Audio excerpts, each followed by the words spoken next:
before going to the break.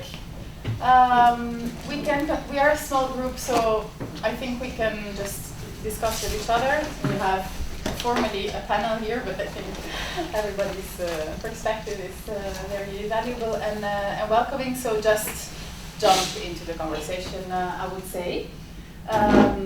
We're expecting actually one more panelist, Sanjaya, spoken word artist, but he's not here. So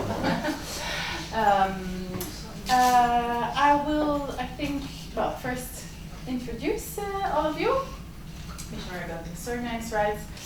So Sanas Afshin, researcher, PhD researcher in Groningen. At the Arts Faculty, right? Faculty of Arts. You're doing research on applied theater, and we've been working together on research on another storytelling project, Verhalenhuis. So yeah, I'm very happy you're here. And then we have Charlotte Vase, if I pronounce it correctly. Is also a PhD at organization science and does research on interventions to increase empathy in controversial discussions. And then Petra and Timo are also sitting here. I wanted to ask you two just to reflect actually on the projects and on the presentations of Petra and Timo from your perspective first. What you would like to share with us from your research? Maybe we can start with Sanas. Sure. It was a great presentation actually from both of you. I really enjoyed both of them. And but I think that the first time actually I learned about this project and also heard your presentation and on this let's say that new view to the concept of polarization that you also gave us, which was very interesting. It actually reminded me of the introduction of the book, How Migration Really Works. And one of the points that was very interesting for me in that introduction was this idea that how pointless it is actually to discuss a very concept, very complex like migration, in this duality of being anti-migration or being pro-migration, and how we do actually need to go beyond this duality. Because if we are actually exaggerating like the benefits, or if we are exaggerating actually these the problems, we are overlooking the nuances of the other side. So I think this project can actually be seen as a very interesting, creative way of actually going beyond this duality, of this idea of exploring your own position and also the position of the other side in a playful manner, which can actually really help you see your own position from a new perspective and also see more nuances about the position of the other side. So I really think that this is one of the most values actually of the project. So great work actually. Yes, thanks. I stay with you a moment. Could you tell us a little more about how art and social issues come together in your work and in your research? Yes, actually I think that we can create, because I thought that maybe if we continue with her and then I can also share about this. We can, I think, make interesting parallel points with the project as Verhalenhuis, because also there we are using storytelling as a way of giving space. I don't really like this idea, term of giving space, but let's use it in here. Giving space to the people with forced migration background to create their own narratives, and also to create a space for creating counter narratives, and also space for people to have a space for self-exploration. So what I'm actually working on, what we did in this project is that I think that we really tried to create a laboratorio also from that project, that we tried to, because this project had different phases, and we tried to, after each phase, conduct a reflective conduct a reflective process, and I was trying to also write a reflective document after each phase to really see that, okay, what we can really learn from this project, and how we can actually improve our methodology, how we can actually, if there are any changes actually are needed from them for the next phases of the project.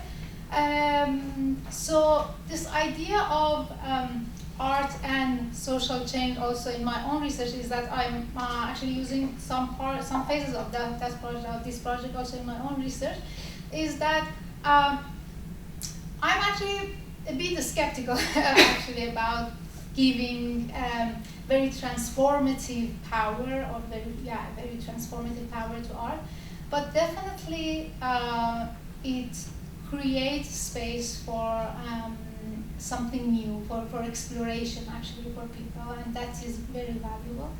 But what I'm actually trying is to really reflect on the complex nature of storytelling in terms of the intercultural encounter between a migrant performer sharing his or her own story in the presence of the audience member of the receiving society, and I'm looking also at the storytelling in the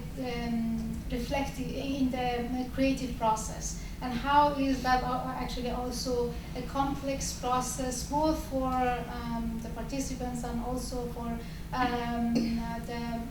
for the artists themselves. And I'm trying to see that what kind of change actually it brings, and what are the limitations actually for creating change. So I'm trying to kind of bring a more maybe complex look at what it can change. I hope that it was clear, but yes, this is it. It was for me also, because I know your work. I'm looking for, because I know you reflect, you also mentioned this element of reflection that you also talked about, and you said, I don't remember in which presentation it was, that it's very important that there is time for reflection. Yes. And I'm looking for, is that the same reflection we're talking about? Because you are talking, I think, about reflection on the methodology, and on power, and sharing power and co-ownership, reflecting on ownership also of what we're doing with each other in the space. Is that the same type of reflection that you're talking about? Look at the two of you. Yeah, I think it's maybe not necessarily exactly the same, because I think the focus in the reflection that we have also is on diving into this fictional story that we created and exploring the metaphor, so reflecting on the metaphorical world and then thinking about what that means for the group and our positions in the group and how that changed. But it's also, of course, a reflection on the methodology. So we're reflecting on how the methodology works, what didn't work, when did people feel like they didn't feel like they were into the story, or they didn't feel like they were into the process. So in that sense, I think it is quite similar in the sense that you keep reflecting on the methodology and then trying to change it for next time and doing that reflection again. Yeah. And I actually think that the reflection at the end that you're actually talking about can be quite valuable also. At least something that I notice is that people, after a creative practice, which is very unexpected, for them and also for the artists, and it's really an exploration. This kind of a space for reflection, it is very valuable also for them to really understand what happened. People really appreciate that. Yeah.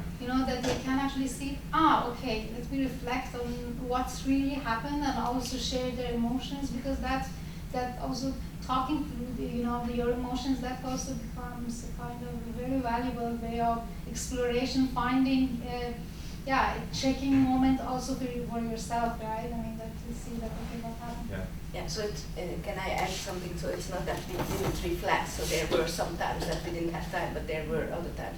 And I do differentiate between the reflection on the methodology and the reflection as a part of the game. and I think that's there is no I don't know. It's part of the artwork, the reflection, the part of the art experience that when it really went, and then people are so open, and then we look back at the story that and how was it to be a non-human person, and at first it was difficult to be a garbage can, but later I felt really, I don't know, and I never saw snow in my life, and I was now bloody hell, so there is a lot actually then processed, but then in the language of the artwork, and that's another a reflection that I think we need to do every time. Then also, of course, with, on the methodology, because they are co-researchers, it's a methodology that's also very valuable, but it's a bit different. Okay. Yes. Thanks. I turn towards you because I also want to see if somebody raised their hands, because we are bringing up themes, but raise your hands if you want to say something about these themes, please. Okay, then I'll go maybe to Charlotte. So could you just give a reaction on what you heard from your background and expertise? Thank you. First of all, thank you for inviting me. I will try to speak as loudly as possible, but I am a bit ill, so I was the one that was coughing all the time. So my apologies for that. First of all, thank you for your presentation. I will give you a bit of a background of what I do, so it makes more sense to explain. So I work on a project that essentially investigates communication interventions into empathy and perspective taking. So that's the cognitive form of empathy, where you try to understand somebody else's perspective rather than just feel it. And in my work, I've reviewed literature on the concept and developed a theoretical model on the components that can induce empathy in others in controversial contexts. And so that was the first part of my project. And the second part, I've actually interviewed professional facilitators who conduct difficult discussions with groups from the public here in the Netherlands on controversial topics such as climate change or putting a nuclear power station in their village and so on and so forth. And what struck me about your project is that I saw some relations to both the empirical literature and also I saw some of the techniques in your work that actually the professional facilitators that I interviewed in my second study used. Oh, that's so fun. Yeah, so that was in Hungarian we say a blind chicken finds also sometimes a seed.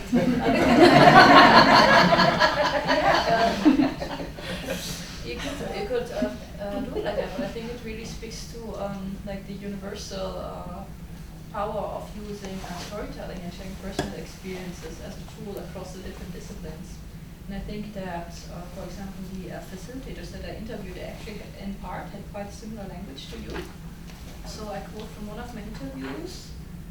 They also shared with me that they had a co-creation practice where participants build something together with Lego or some other blocks. And she told me that this allowed participants to work together in a different language. And I feel that's quite similar to what you shared with us. So I felt that was quite interesting. And another similarity that I saw is that, for example, when facilitators organize these public deliberation sessions, so the way it works is they sample 100 people from a Dutch village, for example, and these people all come together.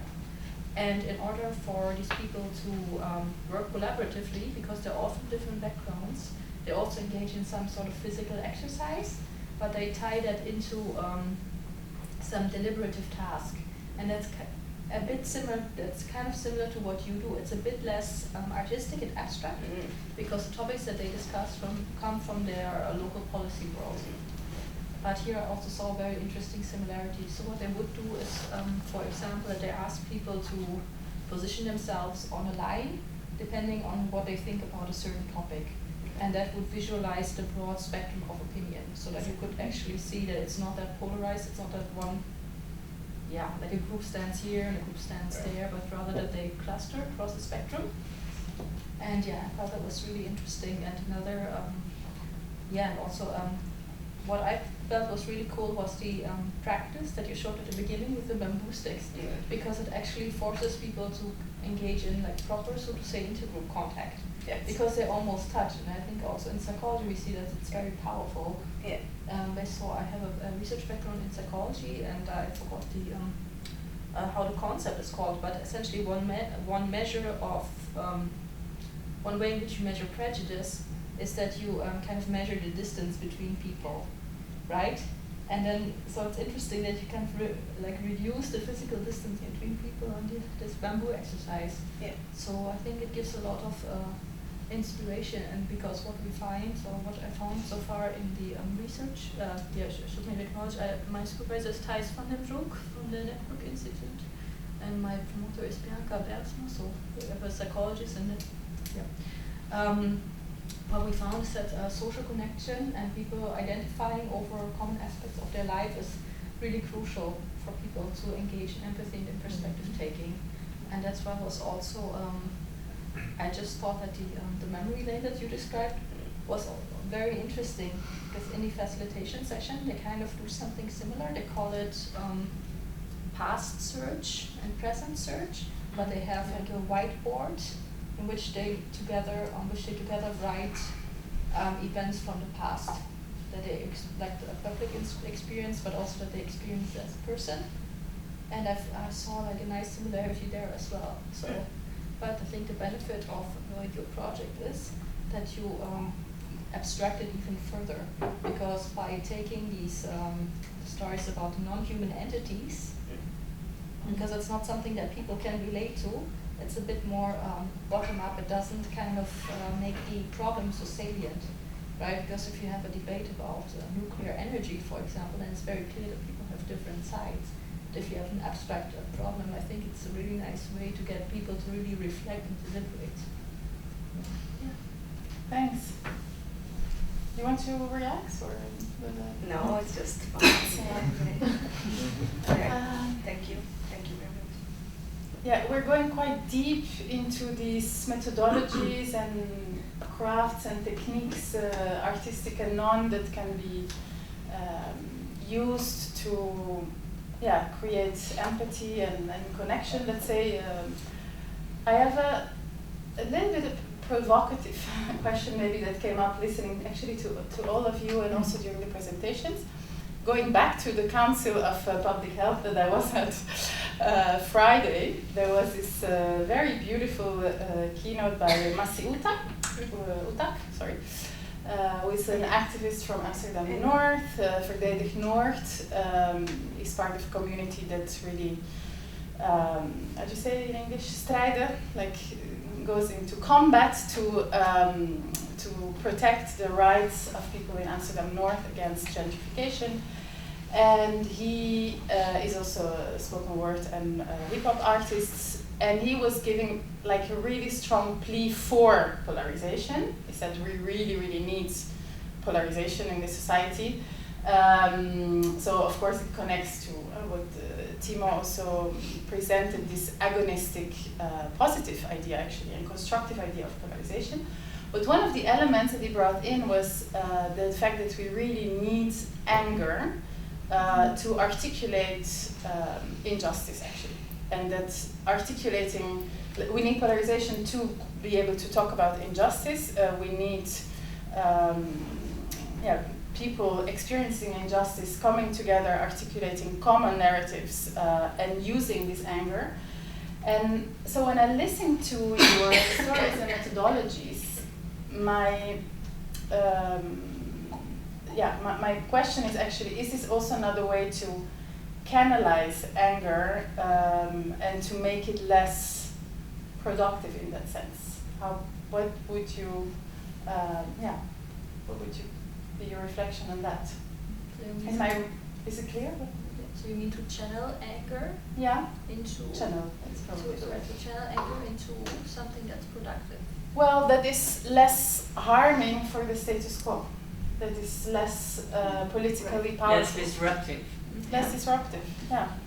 Less more creative, maybe. More creative, perhaps, of course. But yeah. So yeah.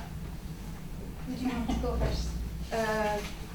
Okay, so I think anger is necessary. So I was also talking about staying with the trouble. So we really provoke animosity in a safe space, right?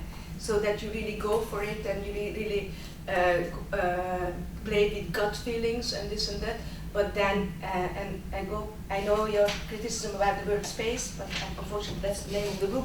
But it's about holding the space for the anger. Mm-hmm. So an artwork can hold the space, if it's well done, it can hold the space for the anger. And then it becomes destructive and very like constructive and channeled, but not channeling doesn't mean that it's diminished, I think.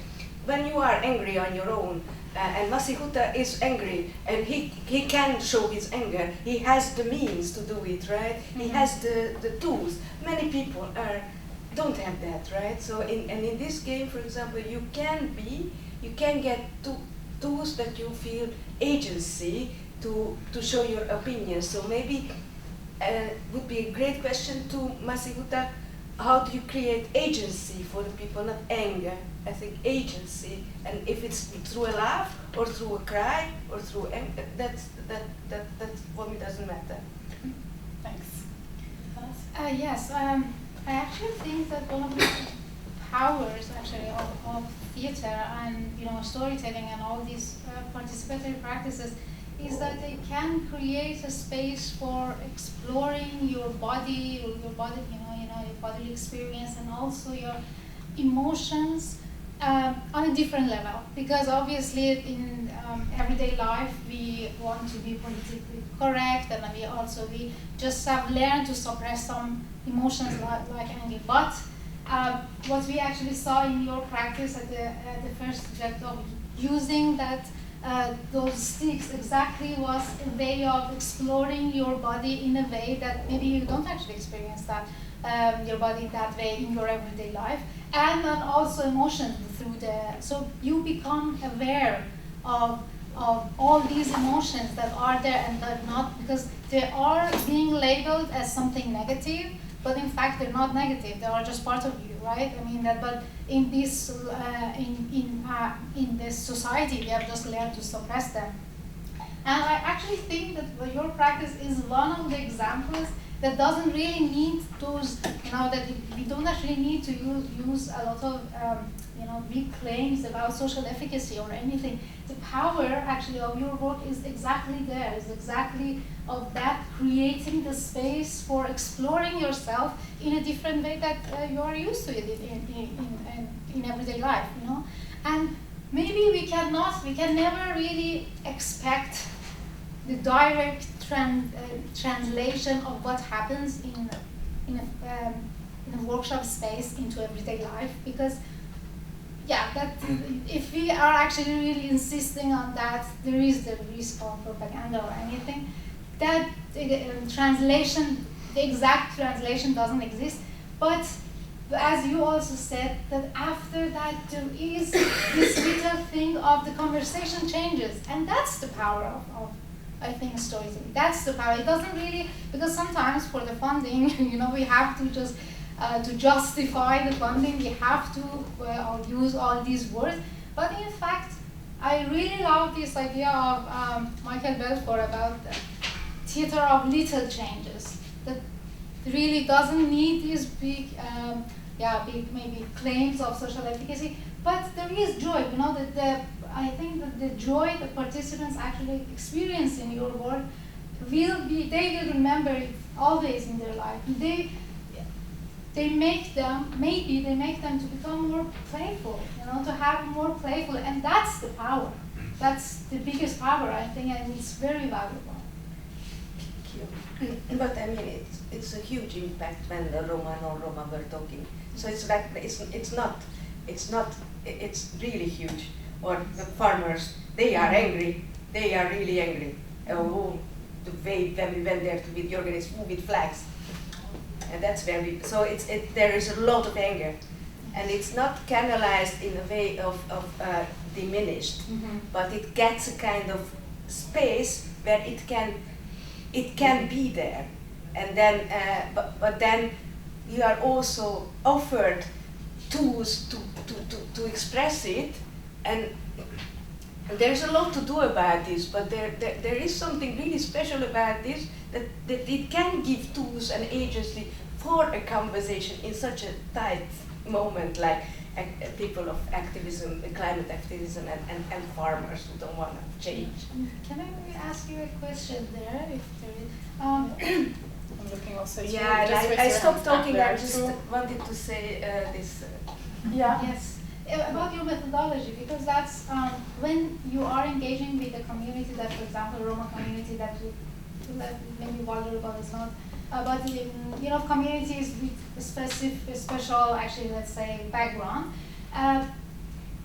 creating this, because applied art at the end is meant to be a dialogue, right, between an artist with artistic expertise and those people with their lived experience. But creating this dialogue, creating this, making this exchange of expertise happen is very difficult, actually, right? I mean, it can be challenging at the end, at the beginning. So what is actually your strategy when you are for the first time in the room with the group? What are your strategies for gaining also the trust, you know, to just...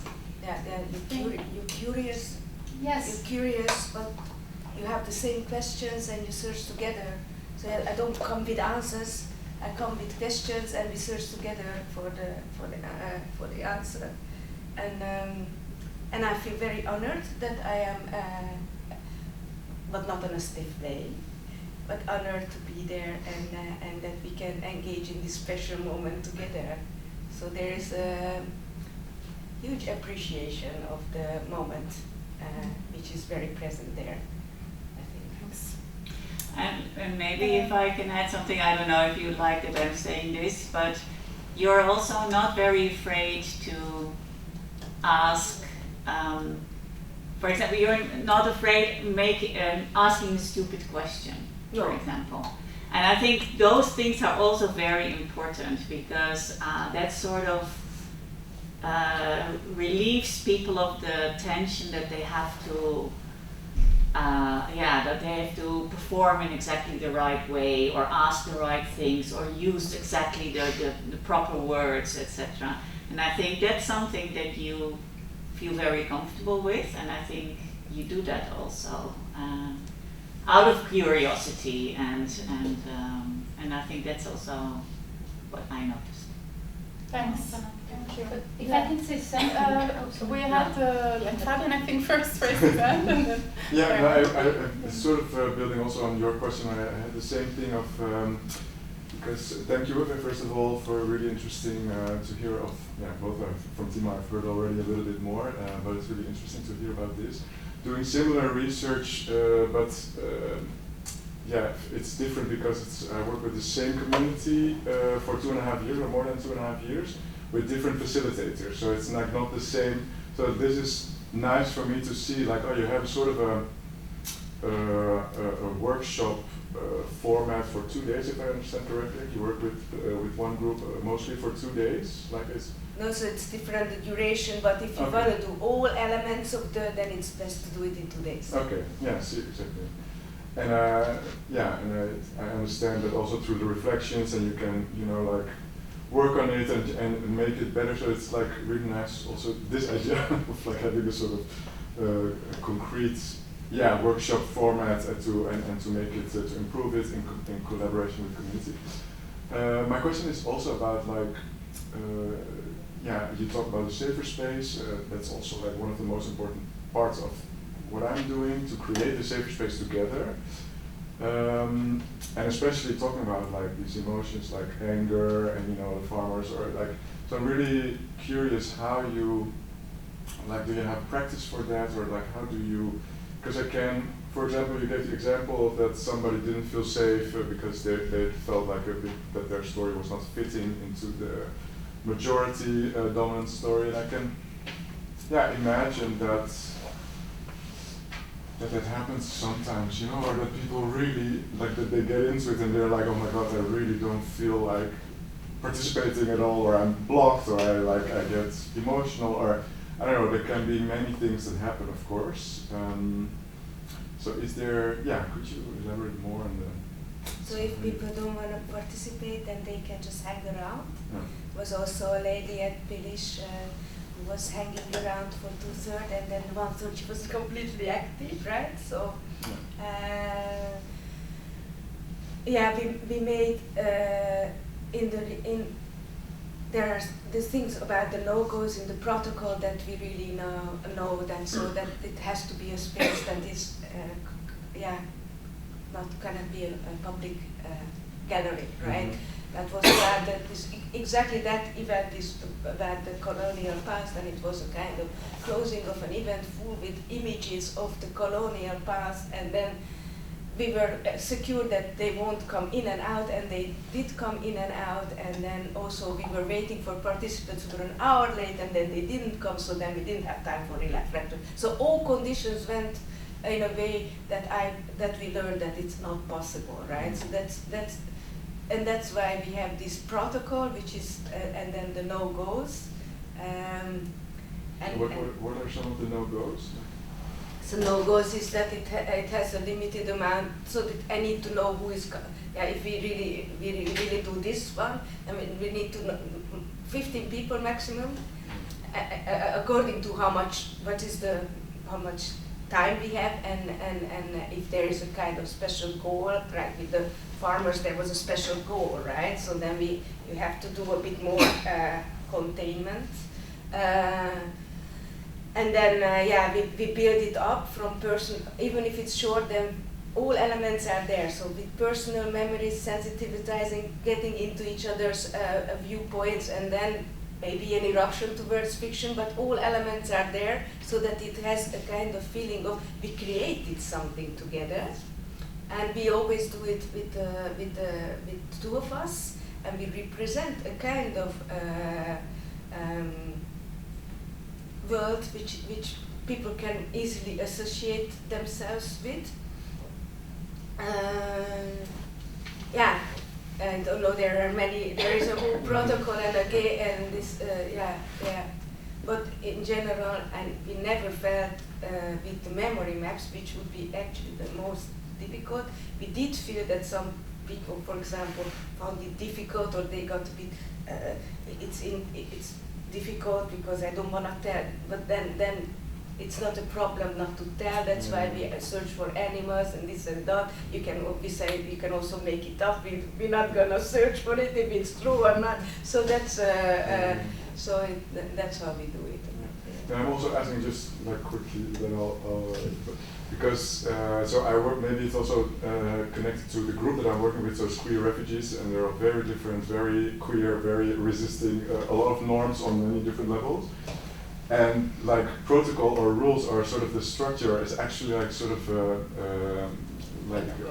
works counterproductive many times for this particular group. That's why I'm sort of interested, because I do think certain structures we also try to fix with it, but we have people are 1.5 hours late, and everything changes constantly. We have different facilitators. We have but we create intentions together, and so we constantly start with okay, what is important now for this moment in time? There's a war in Gaza, there's this, so considering all what's happening with each other, we try to build every time again, like a new, safety for that moment. But I think I don't tell about the protocol and this and that. It's for the protocol is for the makers, and the rules of the game is for the participants. Exactly. But I think it's maybe easier in this case because we come there with this thing. We gotta make something together. Yeah. So there is a kind of rapidness of it that even if it's 2 days, then we're gonna create here something that will shook the world. Yeah. So this creation process is a good cover-up. Of a common goal and of relaxation. We're gonna, right? Thanks. Thank you. Yeah. Susan, you wanted to ask something? I had a question going back to the primary emotions like anger and and how you canalize that or not. So I would like to be able to imagine what's happening in the workshop or in your workshop when what is the moment that the magic is happening, you know, like when perspective change, because in the sense of like, I imagine that once people get space for their, these primary emotions, anger, their grievances, and so forth, the other can observe that, and I would assume again that creates some kind of empathy for the other. So yeah, there's the question, like, how do you get from these big emotions with the farmers with the flags shouting, or whatever your method is doing with them, to openness and curiosity to each other? So maybe you did maybe you told me in the presentation, but maybe I would love to hear some examples of how that happened, or situations. Do short one, maybe then, yeah, or not, yeah. So for example, with the farmers, like we did that, but it's now all conflict is gone. It's 50 years further, and we go back how it was back then in 2024, where everywhere were flags and people were really fighting, and then we allowed them to show what their ancestors were shouting to each other, right? So what were back then the farmers shouting to the Extinction Rebellion, and they were allowed to say, and when they were articulating like, yeah, you glue yourself again to the floor, and then they actually they realize how idiotic it is the situation. So it's just like you because. And then also the farmers who were playing Extinction Rebellion back then, they glued themselves on the floor, right? And so that was like really fun. And I don't know what it makes. It makes this laugh, and then it goes. But also there are people who, for example, with the memory map, you have also people who, there was a case, for example, that somebody started to cry because got very emotional about her own past, and that was just really too much and inappropriate. So that's also like too. It was not about grief. It was about kind of 15 minutes of fame in grief, and then you need to channel that you give attention, but not too much. You move on, but you hold this. Yeah. So that's something you learn, that you dare them to say. But I am a woman of I'm 57, and she was my age, so I can say I understand. I have the same, and move on. You know, so that age is also. Maybe I wouldn't do that with somebody else who I don't have so much connection to it. Yeah, I don't know. It's oftentimes people recognize things in each other or recognize differences, and that's when the magic happens. Yeah, so I think in terms of the commonality, it can happen at a lot of different moments during the workshop. It also really depends on the context and the group that we have. Sometimes it happens during the memory maps. Sometimes there's this magic map moment happening during the fictional storytelling. I think that relates back to these conditions being met, and then there's something happening, and it can happen in many different ways. Yeah. And it proves your point of like creating and experimenting instead of like having a fixed model. Yeah. Thank you. Yes. I just want to say something as somebody who's been in a few of these events as a producer, so I was not doing, I was just, and you need to understand it's a work of art. They're two very experienced performers, very experienced, very human, and that help each other and have a very good communication, and they lead this process. So it's also something important to understand. It's also, it stays a work of art. It stays a few hours of work of art that people understand and get touched, because they also get touched by the art they're making and the art they listen to. Like, it's an event in itself. So it's also not so easy to break it into what do you do then and then, because it's an ongoing process. That's the way I experience it from my very, very privileged position of being in the room, not participating, because I had to get the soup and these kind of things. So there's always food. There's always food when I'm there. Yeah, that's true. And also, no, but I mean, for instance, and the script is quite, from my understanding, quite it is a performance. It is a theatrical moment. It's not like